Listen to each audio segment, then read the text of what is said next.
आज हम आपको सुनाने जा रहे हैं महाशिवरात्रि की महान कथा।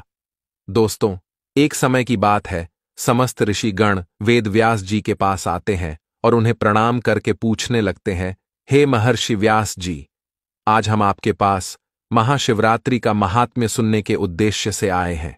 आपसे अनुरोध है कि आप हमें महाशिवरात्रि का महात्म्य सुनाएं। फिर महर्षि वेदव्यास कहते हैं, हे ऋषियों, आप सभी का स्वागत है।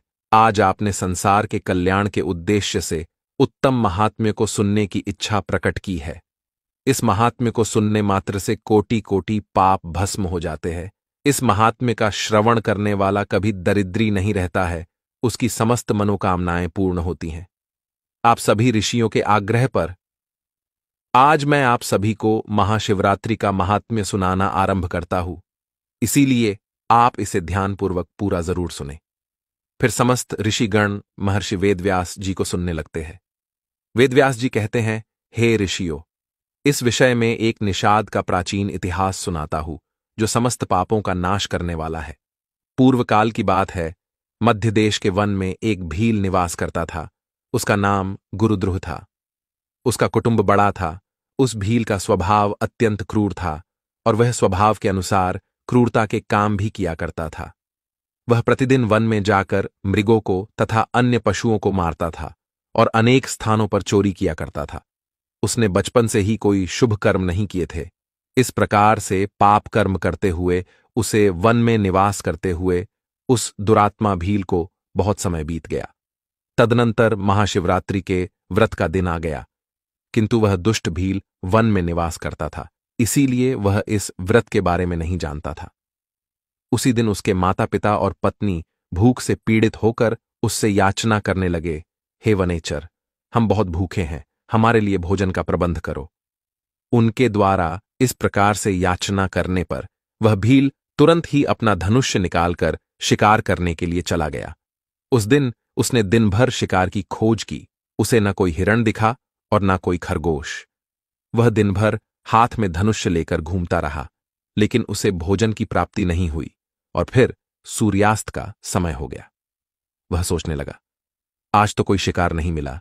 घर में जो बच्चे हैं तथा मेरे माता पिता जो भूख से व्याकुल होकर मेरी राह देख रहे हैं, उनका क्या होगा? उनकी क्या दशा हो गई होगी? अतः मुझे कुछ न कुछ भोजन लेकर ही घर लौटना चाहिए, अन्यथा नहीं। इतना सोचकर वह घूमते घूमते वन के भीतर स्थित एक जलाशय के पास पहुंच गया।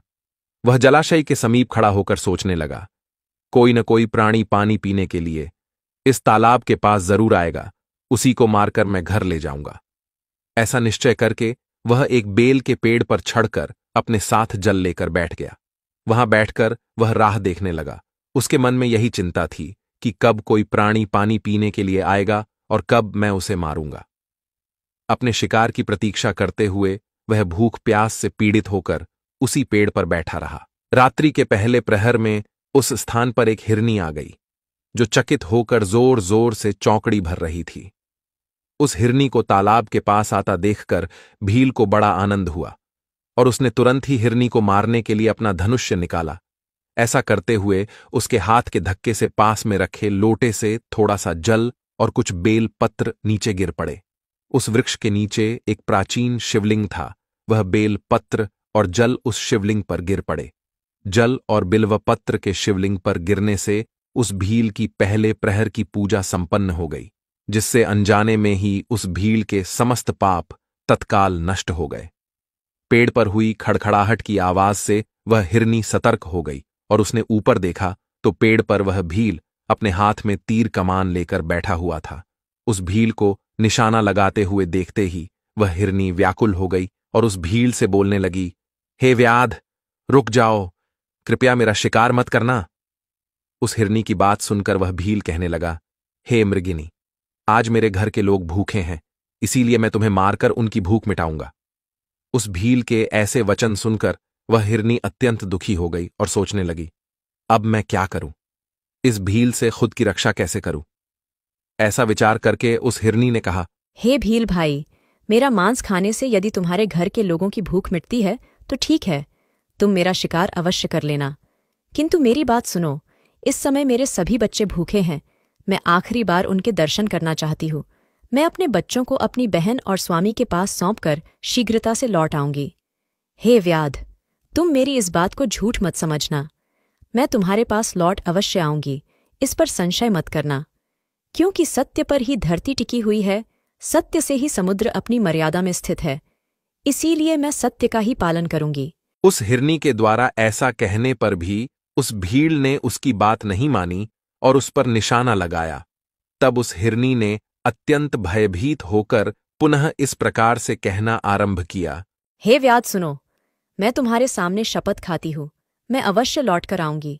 जो पाप ब्राह्मण को वेद बेचने पर लगता है, पति का अपमान करने वाली तथा व्यभिचार करने वाली स्त्री को जो पाप लगता है, किए हुए उपकार को न मानने वाले को जो पाप लगता है, भगवान शंकर की पूजा न करने वाले को, दूसरों के साथ धोखा करने वाले को, छल करने वाले को, विश्वासघात करने वाले को जो पाप लगता है, वही पाप मुझे लगेगा यदि मैं लौटकर नहीं आई तो। इस प्रकार से अनेक शपथ खाकर वह हिरनी चुप हो गई।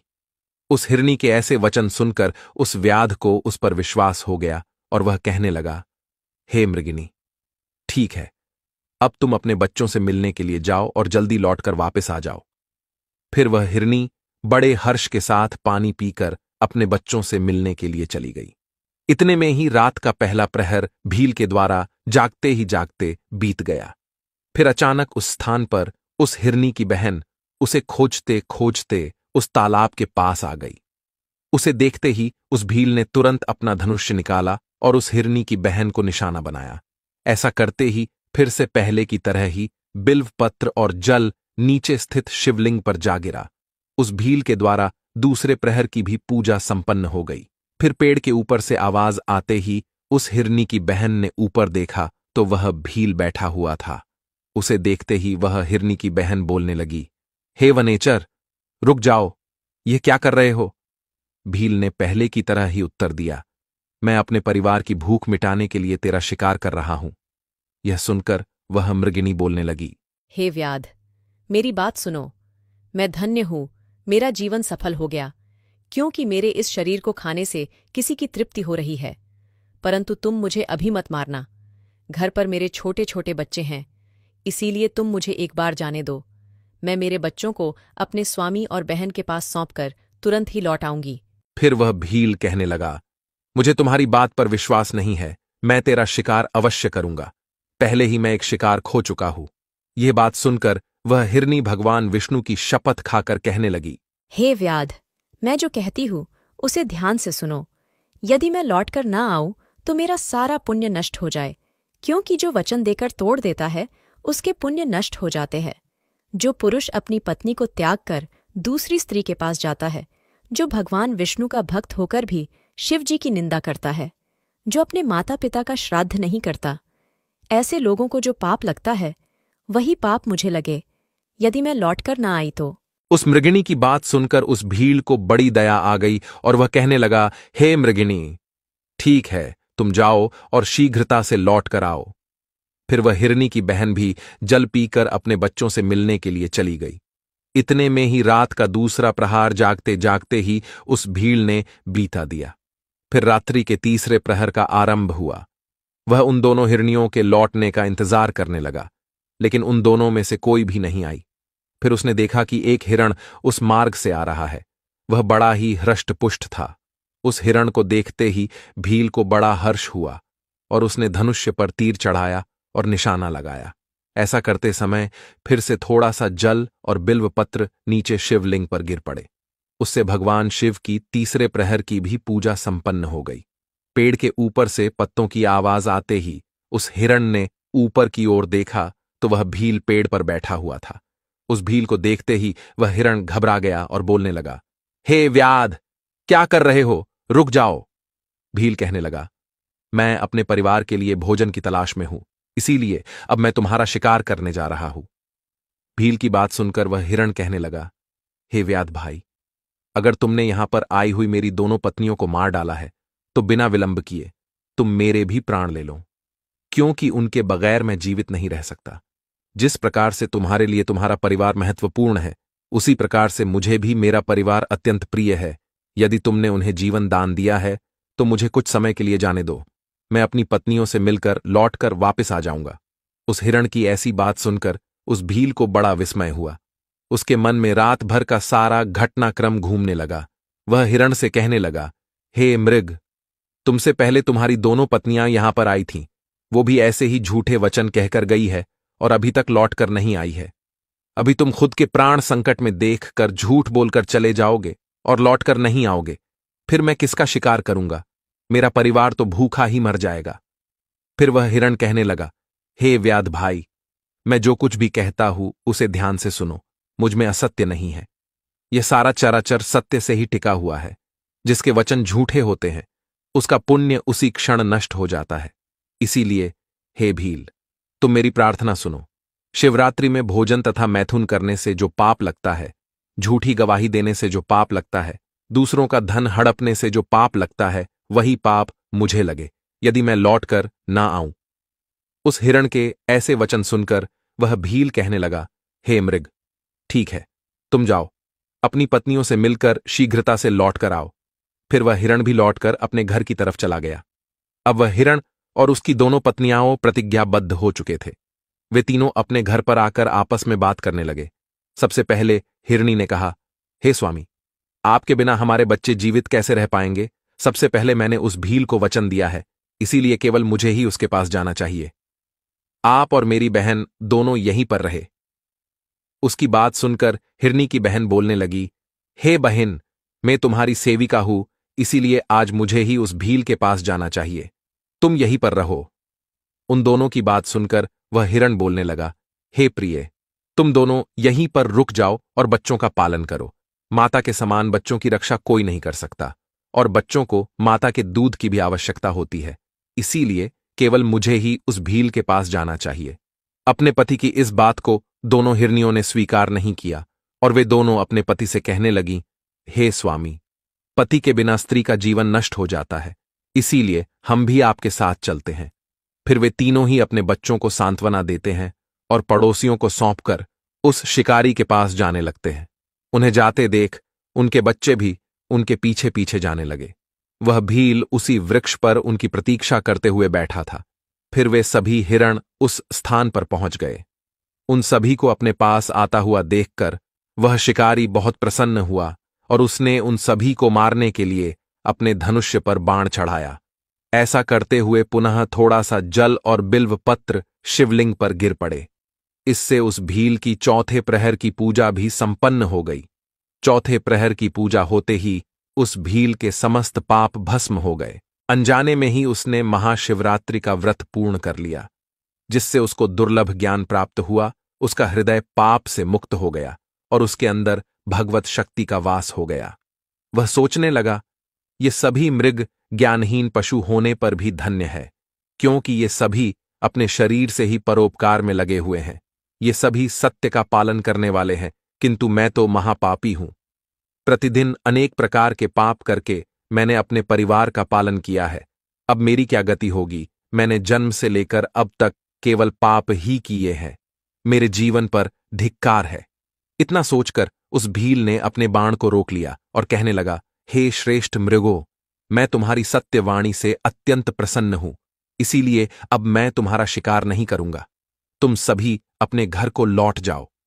उस भील के द्वारा इतना कहते ही भगवान शिव उस पर तत्काल प्रसन्न हो गए और वे उस स्थान पर प्रकट हो गए और उन्होंने बड़े ही प्रेम से उस भील से कहा, हे भील, मैं तुम्हारे व्रत से प्रसन्न हूं, अब तुम कोई वर मांग लो। अपने सामने भगवान शिव को देखकर उस भील के हाथ से धनुष्य गिर पड़ा और वह भगवान शिव को बारंबार प्रणाम करने लगा और कहने लगा, हे प्रभु, मैं आपके दर्शन से ही धन्य हो गया, अब मुझे कुछ नहीं चाहिए।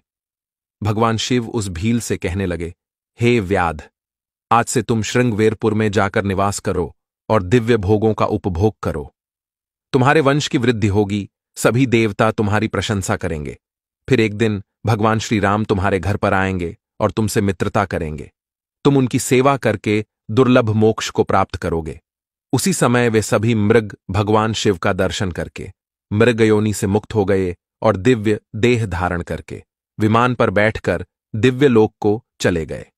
तभी से उस पर्वत पर भगवान शिव व्याधेश्वर के नाम से प्रसिद्ध हुए।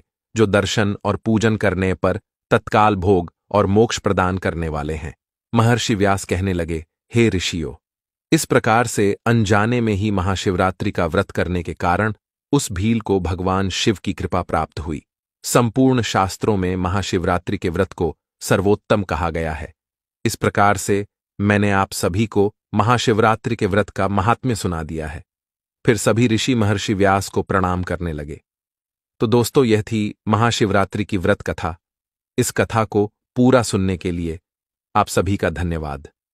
ये कथा आपको कैसी लगी कमेंट करके अवश्य बताएं। जानकारी अच्छी लगी तो वीडियो को लाइक जरूर करें और कमेंट में हर हर महादेव जरूर लिखें। साथ ही चैनल को सब्सक्राइब करें। आप सभी का धन्यवाद।